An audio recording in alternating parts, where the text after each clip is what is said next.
하겠습니다. 느헤미야 1장의 말씀입니다. 느헤미야 1장, 우리 구약의 한 중간 정도 위치에 있습니다.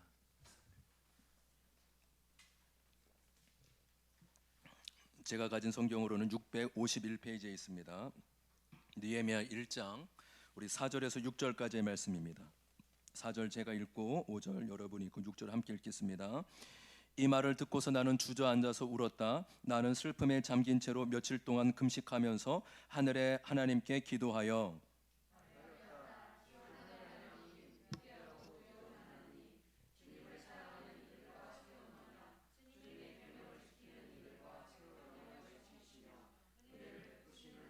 함께 읽습니다. 이제 이 종이 밤낮 주님 앞에서 주님의 종 이스라엘 자손을 위하여 드리는 이 기도에 귀를 기울이시고 살펴주십시오. 우리 이스라엘 자손이 주님을 거역하는 죄를 지은 것을 자복합니다. 저와 저의 지방까지도 죄를 지었습니다. 아멘. 우리 옆 사람과 이렇게 인사했으면 좋겠습니다. 추석 잘 보내셨습니까? 반갑습니다. 잘 오셨습니다. 네, 반갑습니다. 네, 잘 오셨습니다. 우리 설집사님은 익산에 계시고요. 그러면 어디? 네? 아, 영동에. 예, 그래요. 예, 제가 찾는다고 문자로 카톡으로 좀 보내주시고요. 예, 우리가 수요 이음 예배를 통하여서 우리 구약 성경 한 권 한 권을 함께 나누고 있습니다. 그러니까 우리가 가진 성경으로는 지금 구약의 반 정도밖에 오지 않았지만 역사적으로는 시간적으로는 어느 정도에 와 있습니까? 그러니까 구약 시대의 거의 막바지에 거의 끝자락에 와 있는 것입니다. 그렇죠? 그래서 구약의 우리 맨 마지막이 말라기인데 말라기 선지자 또한 이 느헤미야와 활동 시기가 거의 비슷합니다. 그래서 우리가 분량적으로는 반밖에 되지 않았지만 시대적으로는 구약 거의 끝날 시기라는 것을 아시면 좋을 것 같습니다. 한번 그렇죠. 우리 늘 자주 보았던 성경 또 그림입니다. 그래서 지금 우리가 지난주에 에스라를 함께 나눴고 오늘 이제 느헤미야를 함께 나눌 예정입니다. 그래서 이제 지금 이제 느헤미야에 속하는 게 이제 말라기나 뭐 전도서, 뭐 솔로몬이 지었다고도 하고 뭐 나중에 지었다고 해서 이렇게 뒤에 있는 것 같습니다. 그래서 우리가 구약 이제 막바지 거의 끝자락에 와 있구나 이렇게 이해하시면 좋을 것 같습니다. 그 남유다가 망할 때도 세 차례에 걸쳐서 이제 포로로 잡혀간 것처럼 포로 귀환 때도 몇 차례에 걸쳐서 돌아오게 됐죠. 그렇죠. 세 차례요. 우리 한번 화면 볼까요? 그렇죠. 그래서 이제 남유다가 바벨론에 의해서 완전히 망할 때는 586년에 완전히 망했지만 저렇게 세 차례에 걸쳐서 1차, 2차, 3차 때, 그래서 1차 때 잡혀간 사람 중에 다니엘이 있고 2차 때는 에스겔이 있습니다. 그래서 다니엘과 에스겔은 이제 예레미야 다음 거의 이제 포로로 잡혀갔을 때 활동한 그런 선지자다 이렇게 이해하시면 좋을 것 같습니다. 예, 그리고 포로 귀환 때도요. 한번 넘겨볼까요? 예, 그래서 포로 귀환 때 한꺼번에 다 돌아온 것이 아니라 세 차례에 걸쳐서 돌아왔구나. 그래서 그 돌아올 때마다 핵심 인물, 주요 인물들이 있었고 또 핵심 사건들이 있었습니다. 그렇죠. 그래서 우리 지난주에 함께 나눴던 것들 이렇게 보시면 그래도 기억나시죠?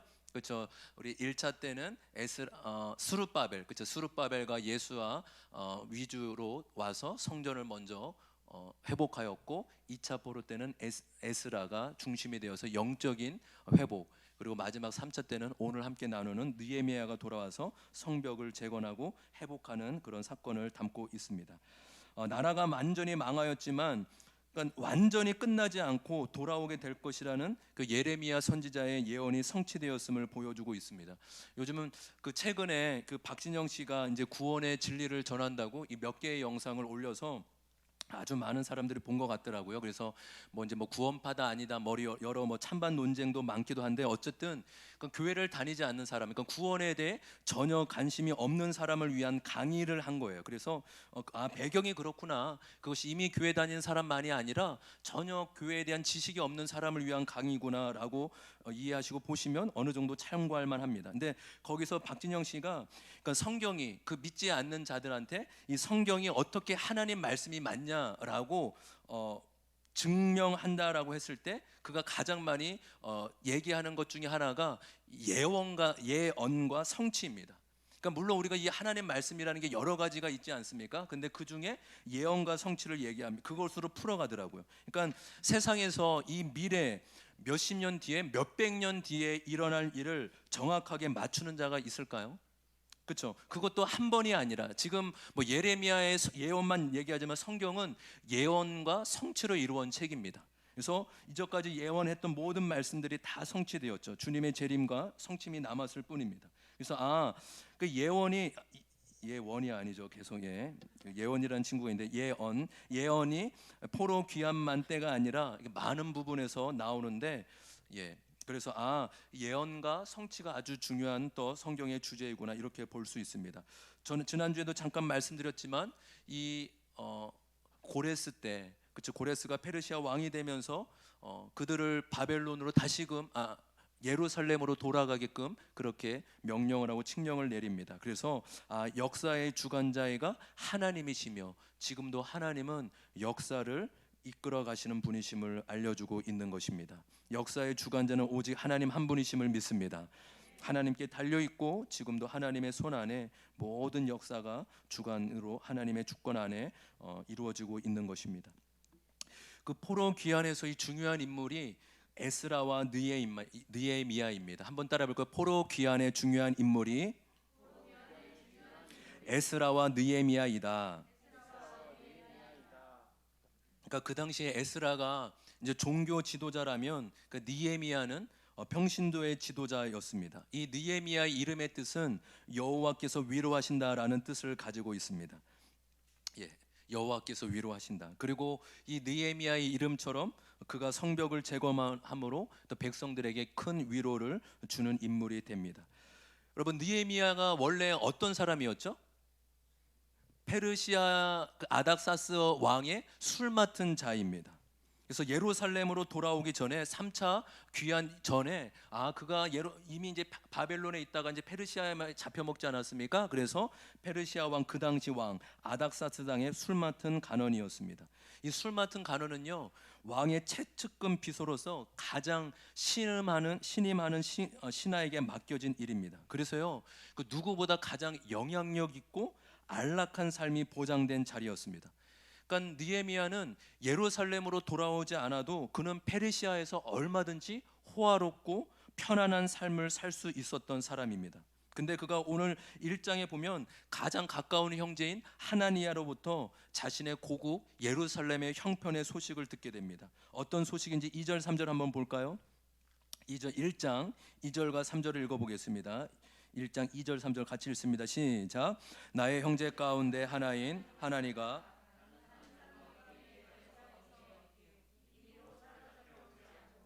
그곳에 남아있는 유다 사람들은 어떠한지 예루살렘의 형편은 어떠한지를 물어보았다. 그들이 나에게 대답하였다. 사로잡혀 오지 않고 그 지방에 남은 사람들은 거기에서 고생이 아주 심합니다. 업신여김을 받습니다. 예루살렘 성벽은 허물어지고 성문들은 다 불에 탔습니다.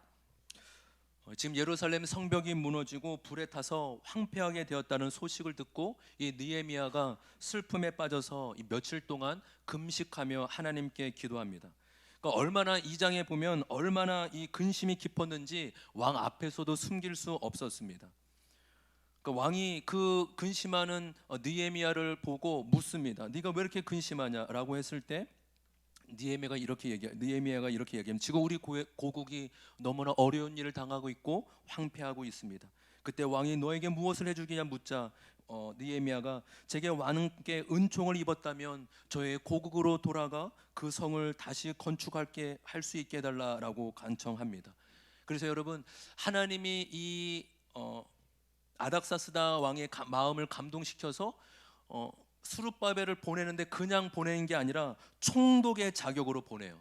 그래서 많은 사람들의 보호 아래 4만 명 정도의 3차 포로들을 이끌고 예루살렘으로 귀환하게 됩니다. 여러분 우리 예수 믿는 자들은 물론 이 개인의 삶에 충실해야 하지만 개인에게만 갇혀 있어서는 안 됩니다. 그러니까 우리가 늘 하는 이 예수님의 기도, 이 주 기도문의 고백처럼 하나님은 나의 하나님으로 만나고 나의 하나님으로 우리가 믿지만 거기서 멈추는 것이 아니라 우리의 하나님으로 나아가야 될 줄 믿습니다. 여러분 누군가는 이렇게 얘기해요. 우리가 예수님을 믿는 순간 우리는 열방용 그리스도인이 된다라고 합니다. 왜 그렇습니까? 우리가 믿는 하나님은 모든 민족의 하나님이요 열방의 하나님이시기 때문입니다. 할렐루야. 여러분, 그래서요 우리 그리스도인은, 그러니까 예수를 믿는 순간부터 열방의 하나님, 열방용 그리스도인으로 선교에 관심을 가져야 되고 마땅히 선교를 해야 됩니다. 여러분, 우리 특별히 우리 청년들, 우리 청소년들은 우리 뭐 선교 단체에서는 이제 1년 동안 막 이렇게 막 선교 단체에서 그 해외에 이렇게 보내고 그러는데 참 좋은 것 같습니다. 저 때도 기회가 있었는데 저는 못 갔어요. 안 갔어요. 무섭더라고요. 이렇게 혼자 잘 살아날 힘이 없어가지고. 근데 이제 그래도 어쨌든 하나님이 이제 필리핀이라는 곳에 이제 5년 동안 이제 보내주셨습니다. 이제 거기에서 이제 선교사님과 많은 것들을 협력하면서 또 이렇게 도울 수 있었고. 그래서 지금도 제가 가끔 이제 기도 인도할 때 이제 조국교회 그때 이제 필리핀에 뭐 많이 기도한 것지도 않은 것 같은데, 그때 이제 누구든지 해외에 나가면 이제 애국자가 된다고 하지 않습니까? 우리나라가 얼마나 좋은지 여러분 다 나가 보십시오. 우리나라가 얼마나 좋은지 아십니다. 그러니까 그때 이제 기도하는 이때 뭐 잠깐의 습관이 지금도 이제 조국교회, 뭐 한국교회 이렇게 나오는 것 같습니다. 여러분, 믿는 자는 누구보다 나라를 사랑하는 사람이 되어야 합니다. 여러분, 느헤미야가 본인은 얼마든지 편하고 안락한 삶을 살 수 있었죠. 그러나 이 동족의 아픔을 보고 그 자리에 내려와서 힘든 일, 어려운 일을 감당하기로 작정한 것입니다. 여러분, 하나님이 우리에게 주신 직업과 사명이 있다면 그것을 통하여서 하나님이 우리를 통해 일하실 것이 있기 때문인 것입니다. 하나님이 주신 직업은요 높고 낮음이 없어요. 우리 자녀들에게 이것을 분명히 알려줘야 돼요. 제가 그 외국에서 오신 이렇게 선교사님이나 이렇게 뭐 사람들을 뵈면요, 미국이나 유럽은 확실히 선진국인 게 그 나라는 의사나 마트에서 아이스크림을 파는 사람이나 똑같은 대우를 받아요. 그러니까 서로 비교하지도 않습니다. 그러니까 얼마든지 친구가 될 수도 있고요, 또 자신의 직업에 있어서 자부심을 느끼기 때문에 누구를 부러워하지도 않습니다. 근데 선진국 말 그대로 정말 선진국이죠. 근데 여러분, 직업에는 높고 낮음은 없지만 영향력에는 차이가 있을 수 있어요. 하나님이 우리에게 영향력 있는 자리를 맡겨주신다면 그것은 해야 할 사명이 있다는 것입니다. 특별히 우리 10대 학생들 잘 듣기를 바라요. 여러분, 우리 친구들, 우리 부모님이 우리 자녀들에게 알려줄 것은 공부가 전부가 아니라는 거예요. 목사님 봐, 동유 목사님 봐야지. 공부가 우리 믿음이, 우리 하빈 씨도 잘 들어요. 우리 경민도 잘 들으세요. 공부가 전부가 아닙니다. 지금은 그러니까 공부가 아니어도 성공하고 잘 살 수 있는 길이 너무너무 많아요. 그러니까 하나님이, 중요한 것은 하나님이 우리에게 잘할 수 있는 것들을 다 주셨다는 것이죠. 그렇죠. 그래서 10대 때는 그러니까 내가 무엇을 잘할 수 있는지, 하나님이 나에게 어떤 달란트와 어떤 재능을 주셨는지를 찾고 알아가는 것이 10대 때, 20대 때 너무나 중요한 시간들입니다. 근데 특별한 은사를, 특별한 능력을 모를 때는 그냥 기본은 학생의 신분이 공부이기 때문에 그냥 그것에 충실한 거죠. 그래서 우리 친구들은 학교를 다니는 이상은 공부를 충실하길 바랍니다. 할렐루야. 태연아 잘 왔어요. 오늘 우리 정말로 목사님은 3주 동안 너무 기다렸다. 잘 왔어요. 펜싱 안 하기로 했다며. 태연이, 그치? 그럼 이제 공부해야 돼. 펜싱 안 할 거면 이제 공부해야 돼, 태연아. 아니래요. 자기는 싫대요. 뭐 또 운동을 찾아서. 그래, 마음대로 해도 됩니다. 마음대로 하고. 잘 들으세요. 그러니까 직업이 저 의사가 되면 좋고 청소부가 되면 낫고 아니라고요. 하나님 우리에게 맡겨주신 사명이 다 있다고요. 근데 중요한 것은 내가 조금 영향력을 미칠 수 있다면 그것은 내가 잘 살고 호강하라고 주신 것이 아니라 맡겨주신 일, 해야 할 사명이 있기에 허락하신 것이랍니다. 그 지금 상황에 그냥 안주하는 것이 아니라 끊임없이 우리에게 주신 그 사명을 통하여서 하나님의 주신, 우리가 부족한 자이지만 선한 영향력을 미치고 어려운 자를 통하여 우리가 중요한 일을 감당하길 원하신다는 것입니다. 여러분, 느헤미야가 얼마나 멋진 사람이에요. 자신의 가장 높은 신분을 내려놓고 그 피곤하고 힘든 일을 자원해서 자청해서 그가 예루살렘으로 돌아가겠다라고 그렇게 기도하고 결단한 것입니다. 여러분, 느헤미야가 예루살렘에 돌아와 무너진 성벽을 돌아본 후에 조사한 후 계획을 세웁니다. 그 느헤미야가 성벽을 재건하는데 몇 가지 전략을 세워요. 이렇게 크게 세 가지입니다. 첫 번째는 모두 함께 성벽을 재건하자라고 얘기합니다. 혼자 하지 못한다. 이것을 우리가 혼자 할 수 없기에 함께, 우리 모두가 함께 세워나가자라고 그렇게 그들에게 얘기합니다. 두 번째로는 자신의 영역 앞을 감당하게 합니다. 그러니까 그냥 무작정 성벽을 세운 것이 아니라 각 사람에게 가장 가까운 곳, 가장 잘할 수 있는 구역을 맡겨서 여러분들은 이곳을 담당하십시오. 그리고 여러분들은 이곳을 담당하십시오라고 그 구역을 정해져서 그 사람들에게 맡아서 감당케 합니다. 세 번째로는 하나님의 일로 확신합니다. 이것이 우리의 일이 아니라 하나님의 일이라고 그렇게 그들에게 가르쳐주며 맡겨주신 일로 여기게 합니다. 여러분, 이렇게 성벽을 재건하고 있는데 성전을 재건할 때도 동일하게 외부에 적이 있었던 것처럼 성벽도 동일하게, 성벽을 재건하는 데 동일하게 어려움과 공격을 당하게 됩니다. 크게 두 가지예요. 한번 볼까요? 외부적으로 이제 느헤미야에 나옵니다. 외부적으로는요, 사방에서 이제 공격을 당하고 괴롭힘을 당합니다. 특별히 우리 설교 때 가끔 들어봤죠. 이 산발랏과 도비야, 그렇죠? 이 산발랏은 사마리아 사람이고 이 도비야는 암몬 사람입니다. 끊임없이 성벽을 짓는데 방해하는 거예요. 두세 장에 걸쳐서 그런 이야기가 나옵니다. 이 고도의 전략으로 음모, 모함, 위협, 조롱, 거짓 소문, 암상 등 갖가지 방법을 동원해서 이 성벽을 짓는데 방해하고 괴롭힙니다. 그리고 외부적인 문제뿐만 아니라 내부적인 문제도 있어요.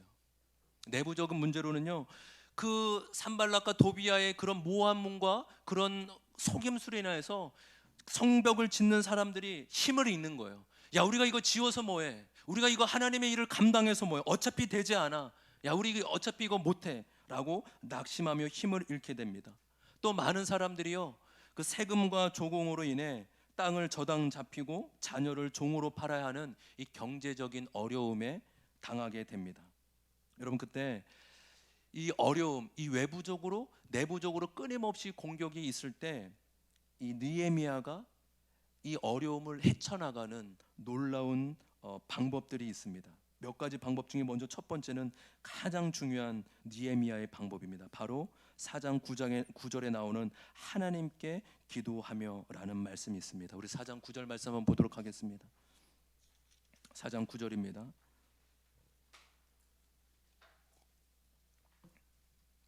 다 같이 4장 9절 말씀 같이 읽습니다. 시작.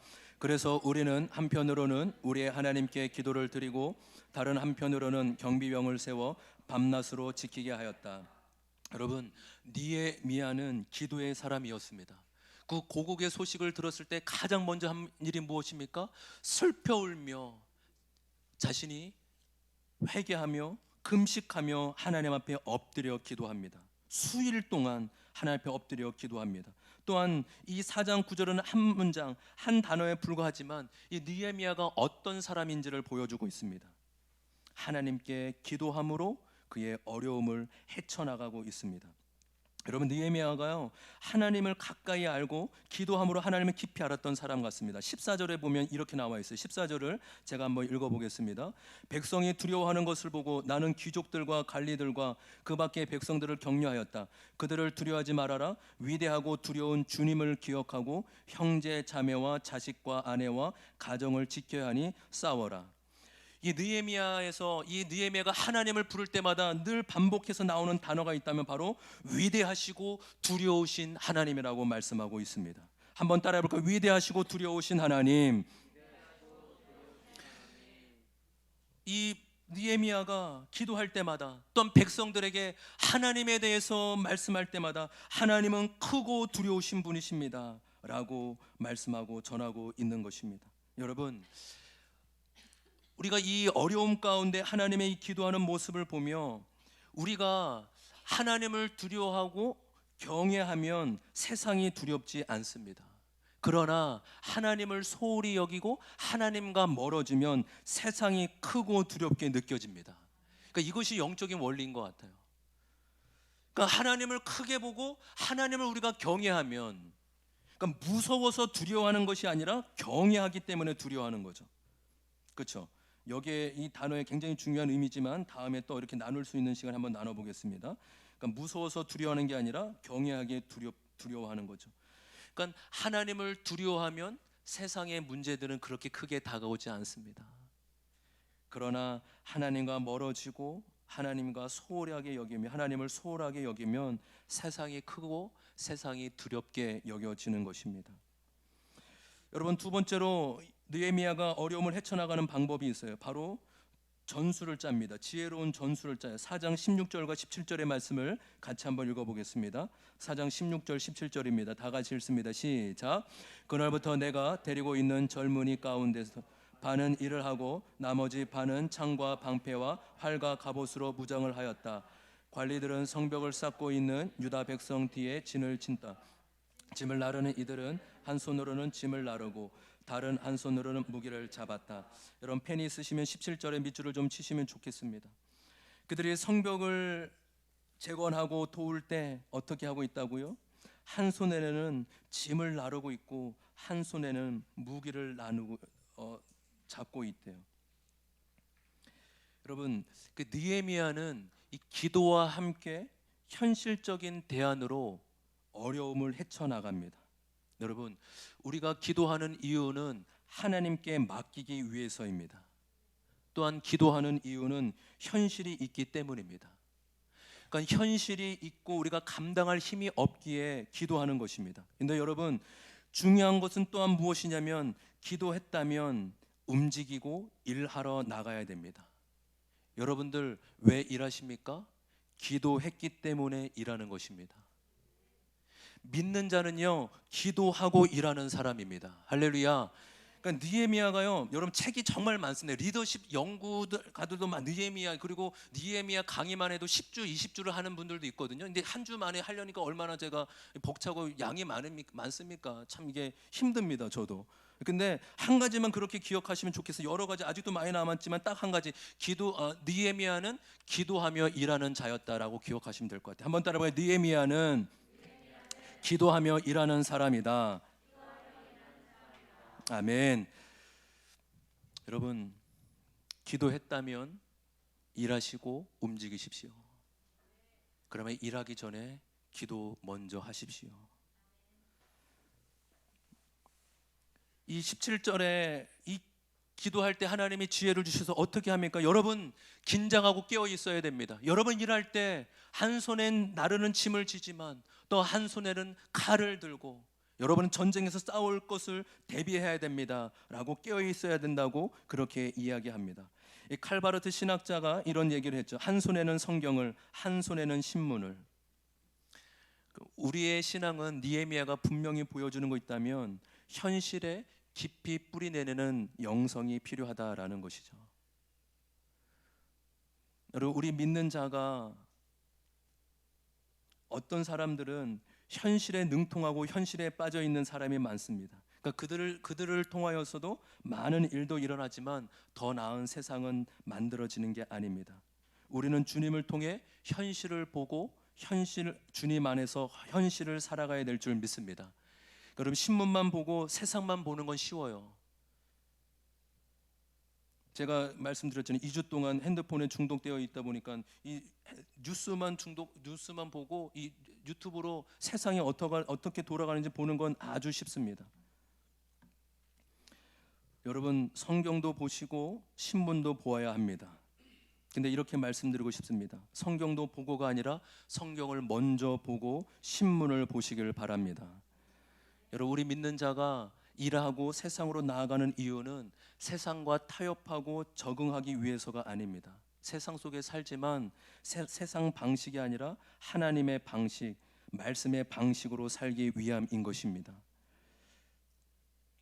그래서 느헤미야는 하나님 앞에 100% 신뢰하는 믿음과 인간의 책임 100% 최선이 만난 현실의 뿌리박은 그의 믿음을 우리에게 보여주고 있는 것입니다. 여러분, 저와 여러분이 날마다 말씀을 통해서 세상 가운데 믿음으로 나아갈 수 있는 은혜가 있기를 소망합니다. 여러분, 그냥 늘 습관처럼 늘 목회자가 외치는 그냥 기도 없이는 아무것도 할 수 없습니다, 이 고백이 그냥 아니라 정말 그렇습니다. 주님의 도우심 없으면 우리가 어떻게 세상에서 타협하지 않고 세상에서 어떻게 세상을 이겨낼 수 있겠습니까? 우리가 먼저 일하기 전에 기도하는 은혜가 있기를 소망합니다. 일하면서 기도하면서 일하십시오. 느헤미야는 기도했기에 일할 수 있었고 주님의 사명을 감당할 수 있었습니다. 세 번째로 느헤미야는 자신이 먼저 솔선수범한 지도자였습니다. 많은 사람들이 이 세금과 조공으로 인해 힘들어할 때 느헤미야가 누구보다 앞서서 그들을 도와줍니다. 먼저 이 지도자들을 책망해요. 이미 어려움을 당하고 있는데 그들을 도와주지 않는 그 지도자를 향해서 이렇게 책망합니다. 우리 5장 9절에서 11절의 말씀, 5장 9절에서 11절의 말씀을 같이 한번 읽어보겠습니다. 지금 느헤미야가 이제 지도자를 책망하는 거예요. 뭐라고 책망하는지 한번 같이 한번 읽어볼까요? 시작. 네, 말을 계속하였다. 한 처사는 옳지 않습니다.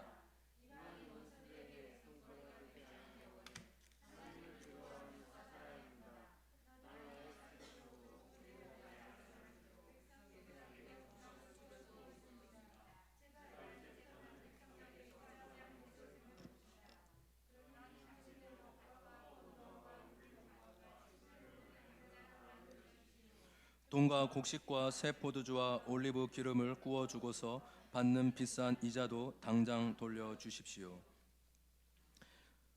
지금 백성들이 힘들어하고 있는데 여러분은 다 가질 것 다 갖고 세금은 다 거두어 그리고 심지어 착취까지 하면서 여러분 것들을 채우려고 합니까? 다 돌려주십시오라고 그렇게 이야기합니다.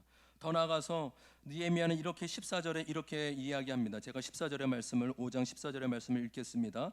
나는 아닥사스다 왕 20년에 유다 땅 총독으로 임명을 받아서 아닥사스다 왕 32년까지 12년 동안 총독으로 있었지만 나와 나의 친척들은 내가 총독으로 받아야 할 녹의 혜택을 받지 않았다. 여러분, 느헤미야는 유대 총독으로 있어도 뇌물을 받지 않고 또한 그의 싹을 받지 않고 오히려 자신이 가진 것으로 어려운 백성들을 섬기면서 사명을 감당하였습니다. 그 느헤미야를 연구하는 이 리더십을 연구하는 많은 사람들이 이 느헤미야가 가장 빛날 수 있는 이유는 말과 행동이 일치되었기 때문이라고 얘기합니다. 여러분, 이 말과 행동이 일치된 사람 너무 멋지고 빛나는 사람 아닙니까? 여러분, 그 재미난 것은요, 큰 교회든 작은 교회든요, 이 성도님들마다 이 정치적인 성향이 조금씩 다 다르다는 것입니다. 우리 교회도 뭐 3, 40명밖에 안 되지만 이렇게 만나서 뵈면요, 다 정치적인 색깔이 조금씩 다 다릅니다. 목사님 중에는 이 정치적인 성향이 뚜렷한 사람이 있지만 저는 소신이 없어서 용기가 없어서 소신이 없어서 뭐 중간 정도 뭐 이때도 좋고 저때도 좋습니다. 근데요, 분명한 것은 저는 사회적인 약자나 불평등에 대해 또 부조리에 대해서는 우리 파랑색 정당이 맞는 것 같아요. 그리고 벌써 이제 그렇죠, 이제 정치적 성향이 드러나기 때문에 오해하지 마시고 그들의 주장하는 그들의 캐치프라이즈와 그들의 구호는 오히려 사회의 약자와 또 어려운 자들을 또 균형과 또 평등을 추구하는 것들은 저는 오히려 그것이 더 맞다라고 저 개인적으로는 여겨집니다. 근데 안타까운 것이 뭐냐 하면 그것을 외치는 자들의 모습은 그 구호는 맞을지 모르지만 그들의 외침과는 정반대의 모습을 보이고 있다라는 데 있어요. 그들의 외치는 주장이 맞다면 맞다고 여기면 먼저 스스로 그들이 삶도 그대로 따라줘야 되는데 그렇지 않다라는 거죠. 똑같이 더 가지려 하고 똑같이 더 높아지려고 하고 똑같이 더 어떻게든 자녀들이 잘 되게끔 하려고 그들의 삶에 부정을 저지릅니다. 여러분, 그들의 모습을 보며 저의 모습을 보고 우리 모습을 보여야 되죠. 여러분, 세상은요 비판으로 변하지 않아요. 그들의 모습 가운데 나의 모습도 있고 우리의 모습도 동일하게 담겨져 있죠. 우리는 그들이 외치는 것만이 아니라 영원한 진리인 하나님을 말씀을 가지고 있는 자들입니다. 이 말씀을 알고 있고 믿고 있고 말하고 있는데 우리가 믿는 만큼 아는 만큼 우리의 삶이 뒤따라 주지 않을 때 우리도 동일하게 세상의 욕과 비판을 먹게 되는 것입니다. 여러분, 그래서 우리는 먼저 끊임없이 우리 자신을 바라보고 말씀에 비춰보아야 합니다. 세상과 정치와 다른 사람을 비판하기 이전에 나 자신의 모습은 어떠한지, 나는 하나님 앞에 말씀대로 행하고 있는지 늘 우리 자신을 비춰보고 돌아보아야 될 줄 믿습니다. 느헤미야가 이렇게 자신의 외치는 것과 자신이 먼저 그렇게 살아갈 때 52일이라는 짧은 시간 내에 기적적으로 성벽을 건축합니다. 여러분, 이 느헤미야는 이 말씀의 중요성, 기도와 또 리더십의 중요성, 예배의 중요성 등 우리에게 많은 영적인 원리들을 가르쳐 주고 있습니다. 저와 여러분이 느헤미야처럼 현실에 뿌리 박는 그런 신실한 믿음으로 나아가기를 소망합니다. 그냥 뜬구름 잡는 식이 아니라, 저는 그래서 큐티가, 우리 교회가 계속적으로 큐티를 강조하는 이유는 우리의 믿음이 이론에서 그치지 않고 실제로 한번 말씀대로 살아보기 위함인 것입니다. 할렐루야. 하나님, 이 말씀을 통해 오늘 내가 어떻게 살아갈지, 저도 끊임없이 이 설교자고 목회자이지만 적용이 약한 것 같아요.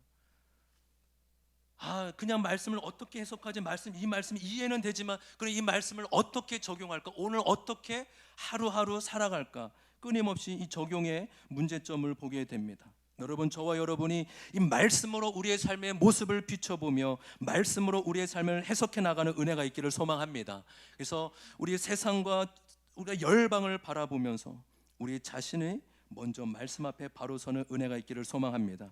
여러분, 마지막으로 이 느헤미야의 마지막 13장은요, 이 이스라엘의 초라한 모습, 그들의 거듭되는 영적인 실패를 보여줘요.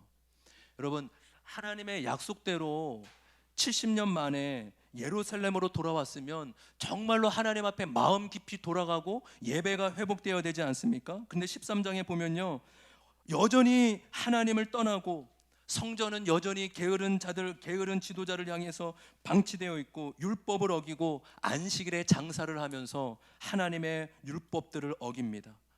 여전히 지도층은 영적인 부패와 죄가 넘쳐나는 모습을 보입니다. 여러분, 이 느헤미야의 결론은 성경 전체의 관점으로 봤을 때 정치적 개혁, 사회적인 개혁은 한계가 있다라는 것을 말씀하고 있습니다. 여러분, 사회는 정치로 변하는 것이 아니라 한 사람을 통하여 변하는 것입니다. 그러니까 느헤미야가 우리에게 가르쳐 주는 것은, 아무리 성전을 짓고 아무리 성벽을 짓는다 해도 사람이 변화되지 않으면 세상은 변하지 않는다, 하나님의 역사는 이루어지지 않는다라고 말씀하고 있는 것입니다. 결국 사람의 마음을 다루지 않으면, 사람의 마음을 바꾸지 않으면 진정한 변화가 없다라는 것이에요. 그래서 여러분, 느헤미야가 이제 구약을 끝으로 이야기하는 것은 무엇입니까? 여러분, 어찌 변화되지 않습니까? 여러분, 어찌 하나님의 자유와 해방을 맛보고도 하나님께 돌아가지 않습니까? 그렇게 책망하면서 여전히 회개하는 것으로 끝납니다. 결국 무엇을 의미하고 있냐면, 결국 메시아가 오셔서 온전한 회복을 우리가 소망하고 이루어질 수밖에 없다라는 것을 말씀하고 있는 것입니다. 율법의 모든 것을 완성하신 메시아가 오셔서 우리에게 놀라운 은혜를 허락하여 주는 것으로 말씀하고 있는 것입니다.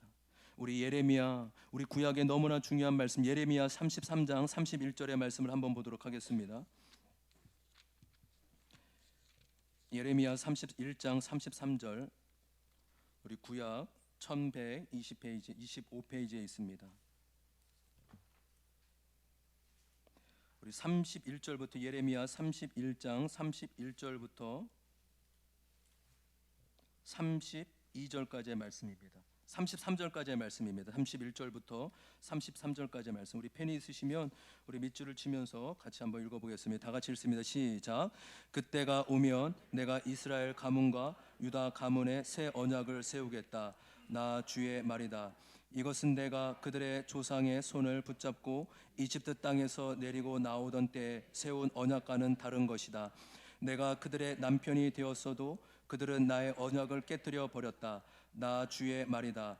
그러나 그 시절이 지난 뒤에 내가 이스라엘 가문과 언약을 세울 것이니 나는 나의 율법을 그들의 가슴 속에 넣어주며 그들의 마음판에 새겨 기록하여 나는 그들의 하나님이 되고 그들은 나의 백성이 될 것이다.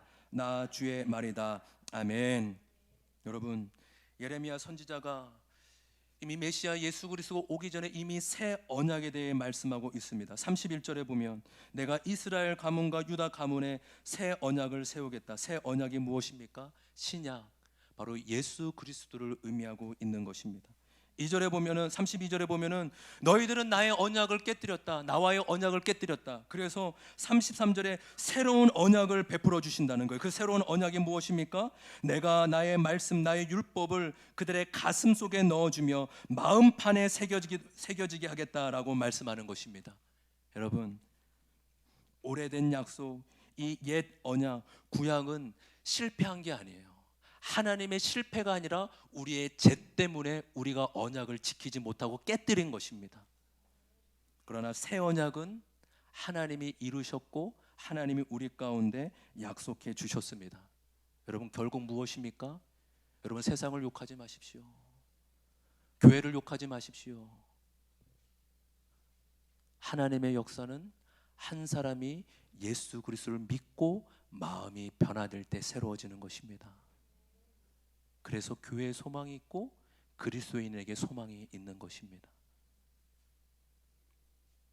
진정한 변화, 성전으로도 되지 않고 성벽으로도 되지 않고 구제로도 되지 않고 느헤미야가 그렇게 자신의 삶을 깨뜨려도 되지 않았을 때 바로 이 땅에 오신 메시아를 마음에 모신 자들의 마음의 변화가 일어날 때 성교도 일어나고 성전도 새로워지고 새로운 삶이 시작될 것이라고 말씀하고 있습니다.